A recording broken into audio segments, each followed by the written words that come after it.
Real Life Theater presents Far Reaches, written and directed by Ellen Morbyrne. Act 3.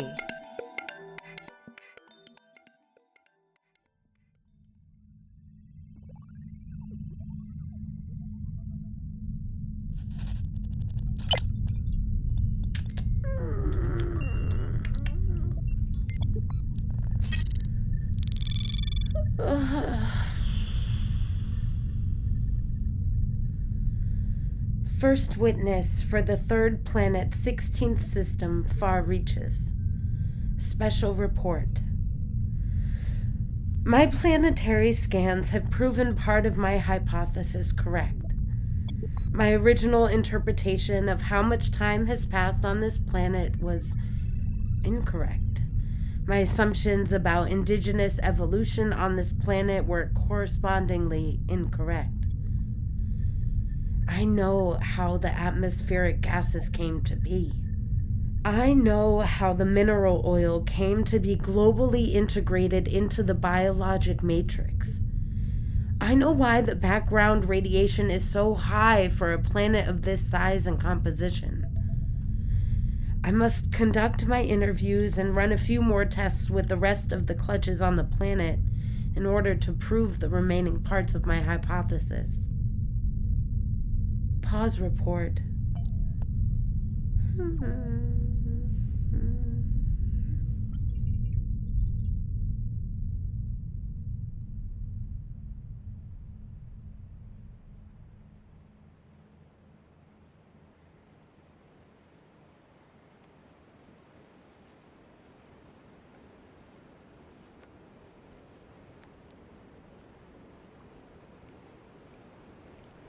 Sometimes I dream things that I don't understand. But in the dream, I understand them. I know what's happening, where we are, who everyone is, what we are doing. And then I wake. And it evaporates, like those brief mists which so rarely move across the water. I remember the sensation of knowing, but there is no sense left in me.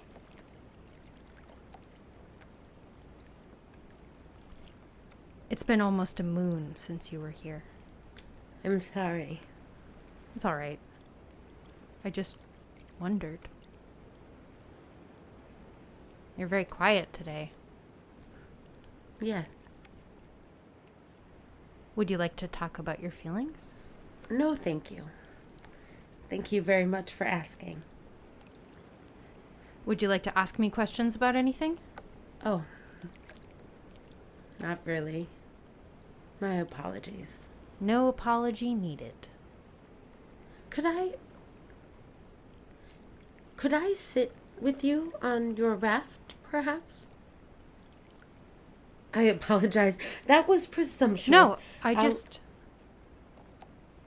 No one has sat on my raft with me in a very long time. I think. It feels like anyway. Please, join me.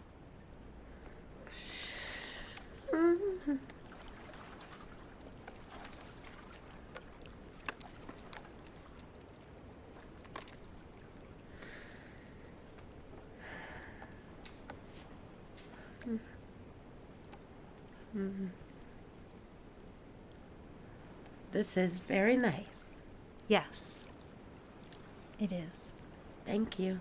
It is my genuine pleasure. You seem very upset. You know, as far as I can tell. You are very good at reading my nonverbal communication. It is one of the many surprises about you that I admire and appreciate. Well, good then. So what's bothering you?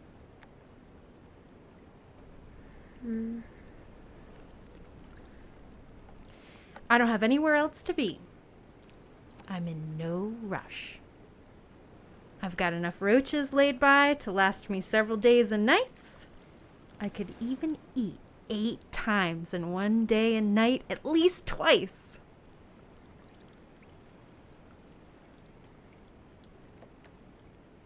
Usually you seem to need to return to your primary craft, or go witness a rock or a fish or something. But if you've got nowhere to be, then feel free to take your time. I'm here. In the story, It's okay.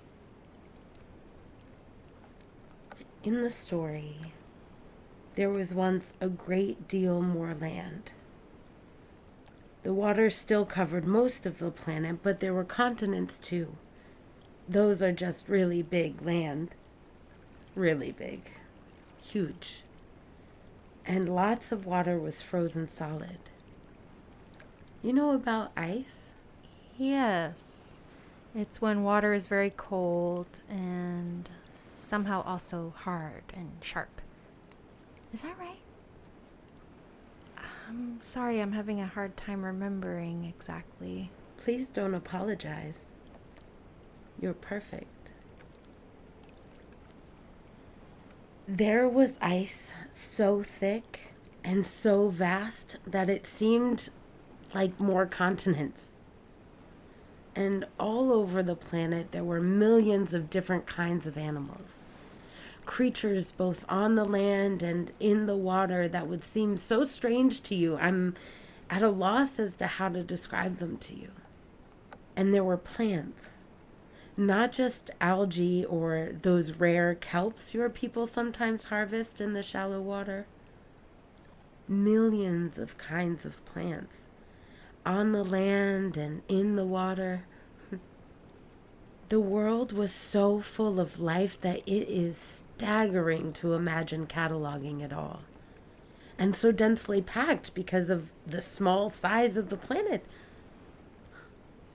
And there were people. Wondrous, curious, adventurous people.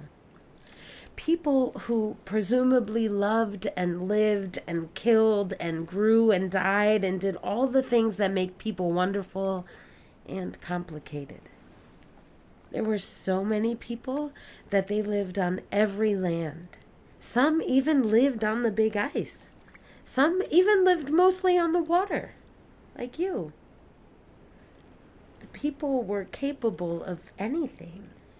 They traveled from the planet to nearby celestial bodies, the moon, and even to another planet that to you would look like a star. They could go to the bottom of the ocean. They could make water go anywhere they needed it.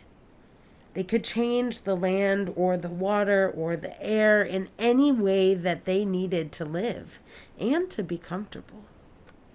Comfortable is like that feeling when you're falling asleep and everything seems safe and satisfying and your body is in no pain. I think I remember that one. These people were endlessly curious. They took all kinds of risks to learn things and make things and discover things. They made beautiful things. They made terrible things. They made startling choices. And their choices sometimes led to marvelous outcomes. And sometimes they led to disaster. But they survived again and again, and even thrived for a long, long time. And then the consequences of some of their choices that presumably not everyone agreed to or even understood or even knew about, changed the world. It took time. Parts of the change happened dramatically all at once. Most of them happened slowly, inexorably. That means I understand. Go on with the story. But eventually, the change covered the world, and the world grew quiet. Much of the life that had been was no more. There then followed several eons of change, ripples of effect still following those choices the people had made now very long ago. The world was sometimes too hot for much life and sometimes too cold. The water that was frozen, like huge land, melted and stayed melted after the last long cold time.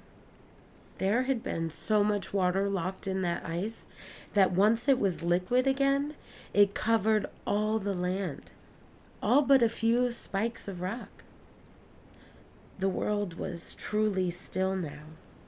The water moved endlessly across its surface. The wind moved across the water, but nothing else moved, except for a few growing things in the water. Things like the algae and the stormfish, and of course the roaches and the people.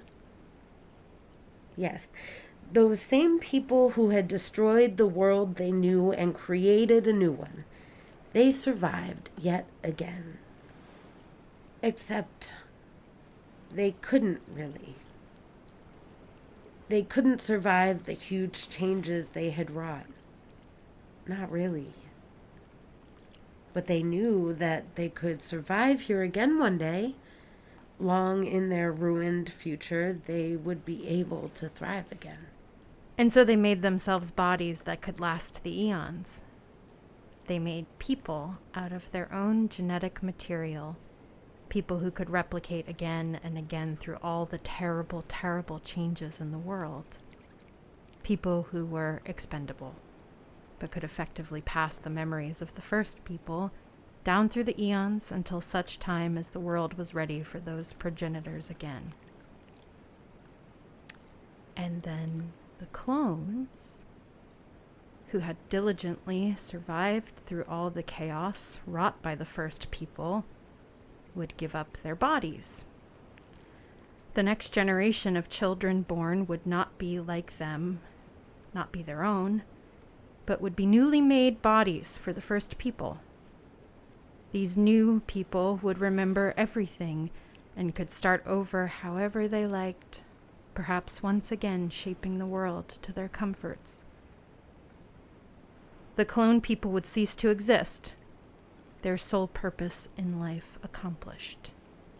In the story, we are but glorious vessels, built to serve, and built to be destroyed once our service is done.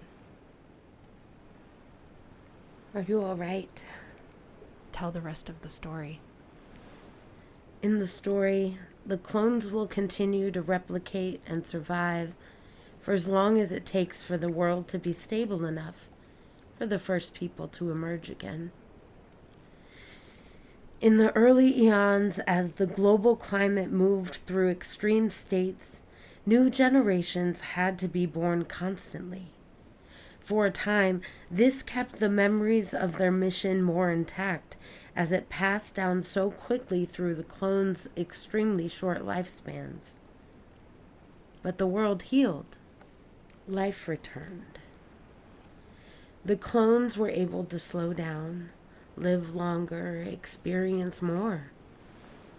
They made whole new lives for themselves. In many ways, they flourished. Each clone carries an isolated, dormant DNA virus inside. When the world was ready, they were all supposed to trigger the release of this DNA virus and allow it to rewrite their genes in such a way that a generation of new people, the first people, would be born.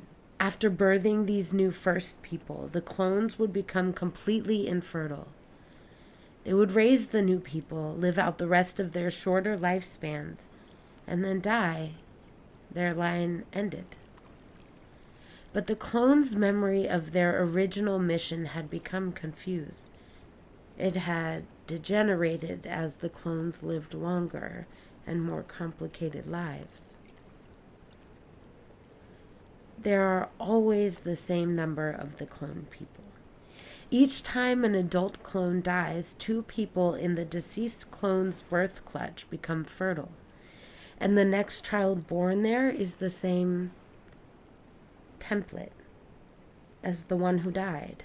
Usually they grew up making their own new memories, but also retaining some of the memories of their former selves. This is reinforced by,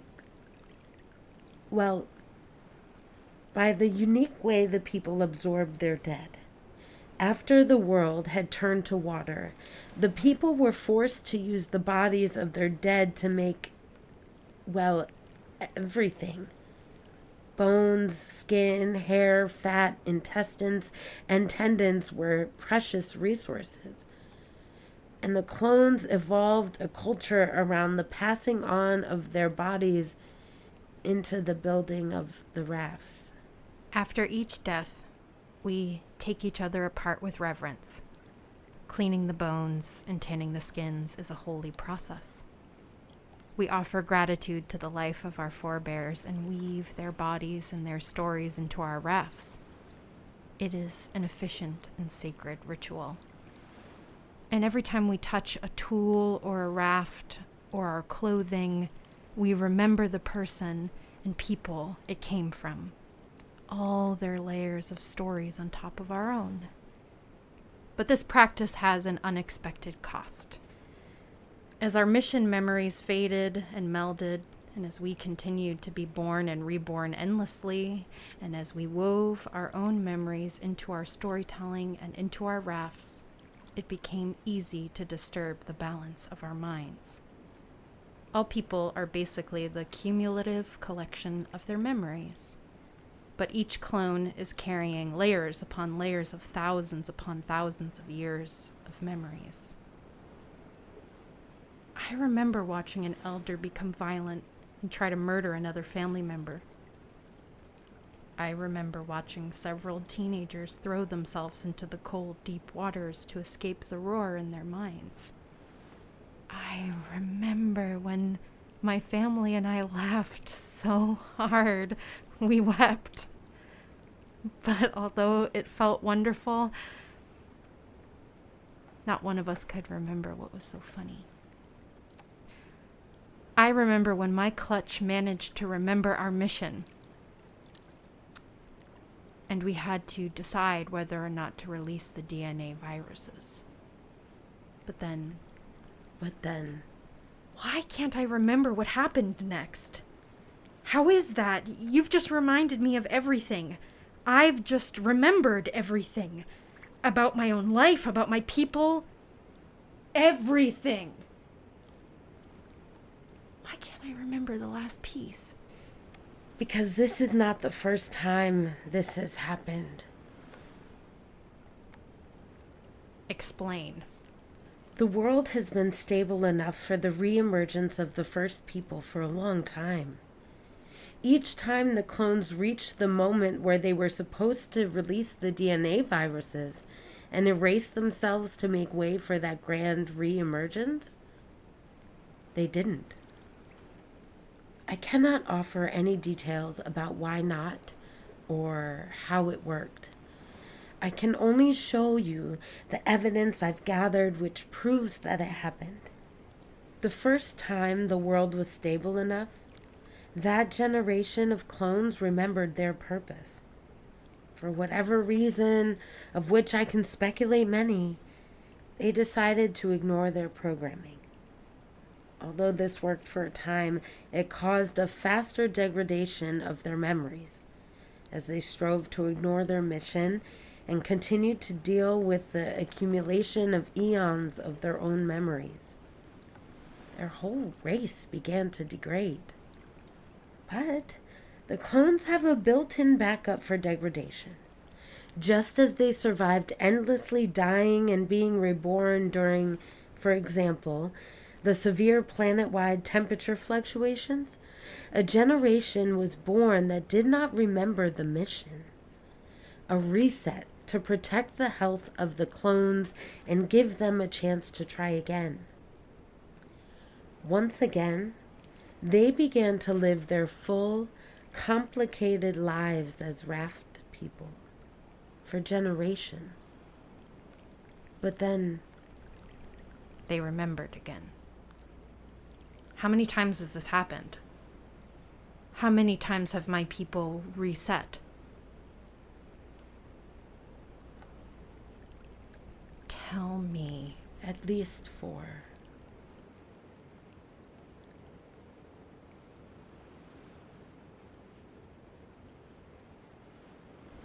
What happens now? You mean to you personally or to your people? Yes. Well, for you, it will not be easy. Unless you release the DNA virus, you will experience increasing memory loss and confusion. Your lifespan will wind down more quickly and you will die. And then be reborn. Yes and no. Your specific clone form will be reborn, as it has been millions of times. And some of this version of you would be preserved in the multi-layered memories of that new clone.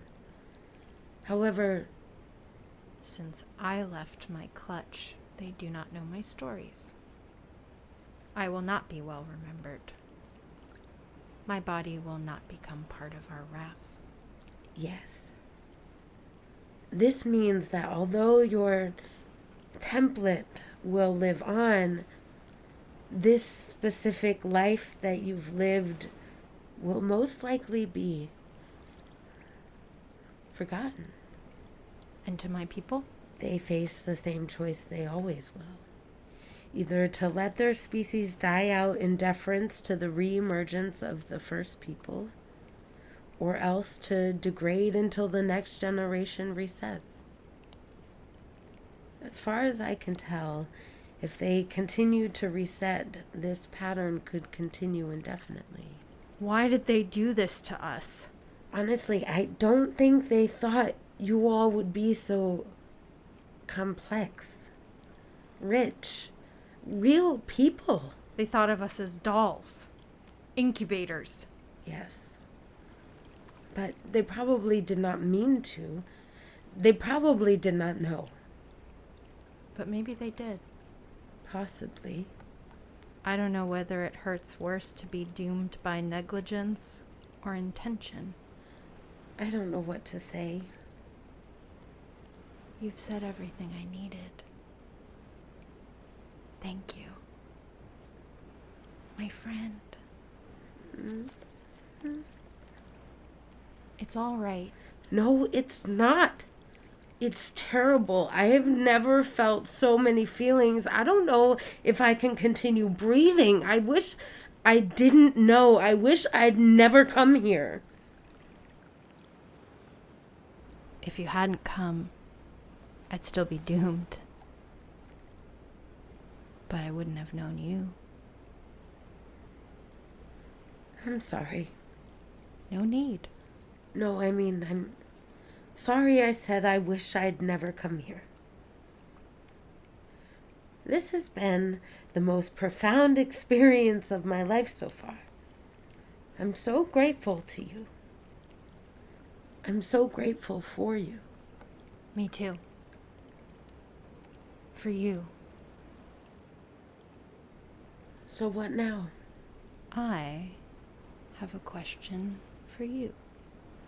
What is it? Would you be willing to stay? What? You mean on this world? I mean, with me. While I die.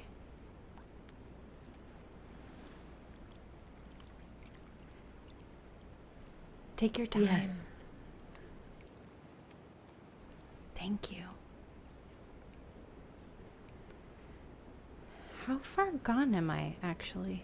It's difficult to say with certainty. The severity of your memory loss would have suggested a few more days and nights. But with your memory restored now, you may last another moon. Or two. Wow. That fast. Yes.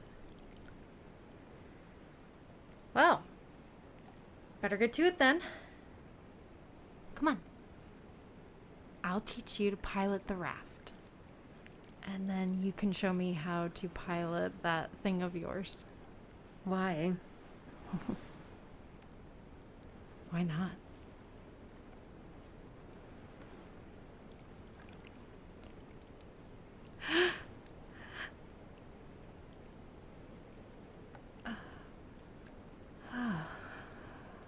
Your arm still hurts? Not exactly. It's letting go.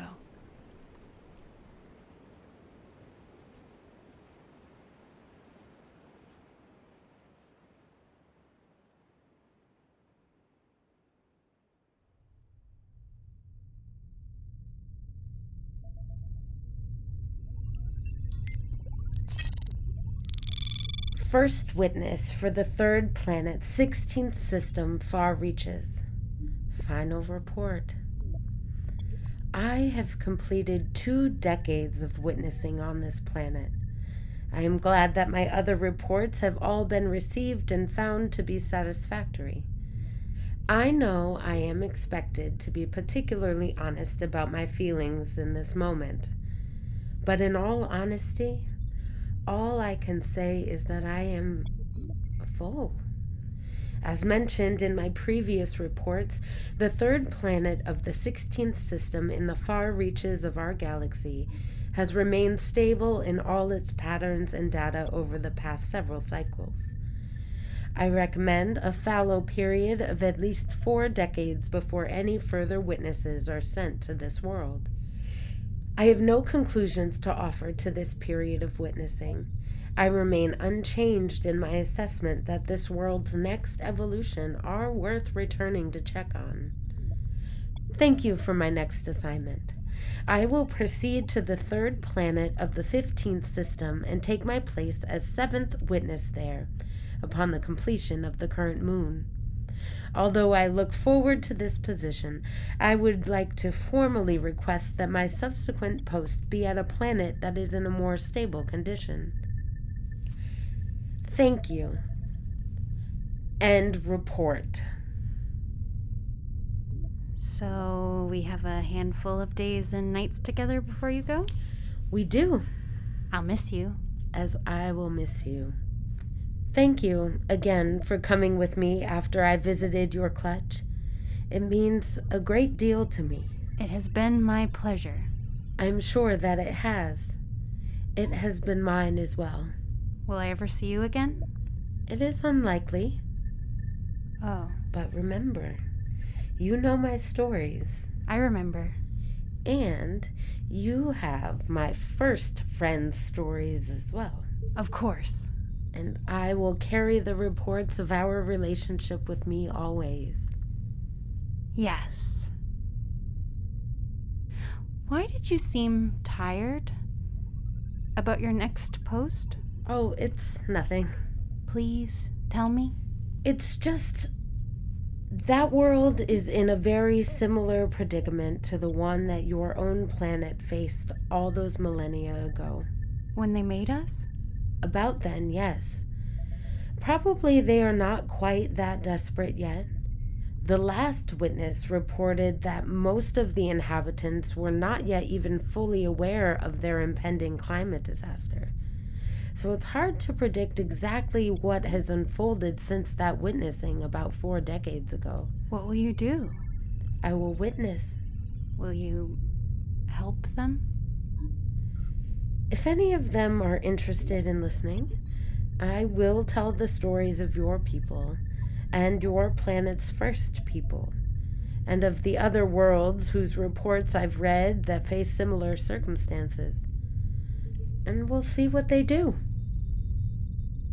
What will you do? Well, I think I'd like to return to my birth clutch.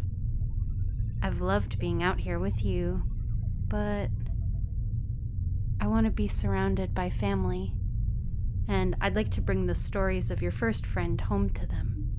An honorable choice. And maybe we can figure out another way forward. Maybe we don't have to reset again, or die out. Perhaps. I will hold hope for you and your people. Thank you. And I'll hold hope for the people of this other world you go to witness next.